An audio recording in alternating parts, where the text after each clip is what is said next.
Et c'est assez étonnant. C'est une histoire entre deux couples, entre deux mondes. D'un côté, vous avez Al et Vanda qui sont assez pauvres, qui vivent dans leur caravane, qui attendent un cinquième enfant. Et puis de l'autre, vous avez Rachel et vous, qui jouez Richard, un couple assez riche, plutôt bien portant, mais qui ne peut pas avoir d'enfant et qui souhaite en adopter un. Cette pièce, elle est étonnante, elle est bouleversante et elle est à la fois assez drôle.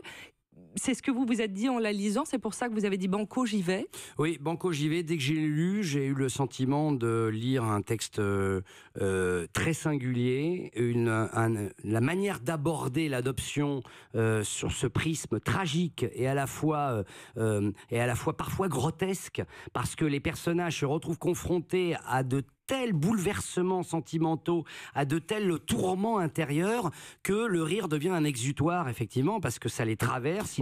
Ces deux mondes, c'est un drame social, un drame intime à la fois, et les deux choses mêlées font que de toute façon, on est secoué. Et comme les Américains savent faire, et ça, il y a une particularité dans l'écriture du théâtre américain, et notamment de celui de Jane Anderson, là, qui a en été l'occurrence. multi-récompensée. Multi-récompensée, cette pièce qui a été produite par Jodie Foster pour la télévision. Exactement. Aussi aux États-Unis.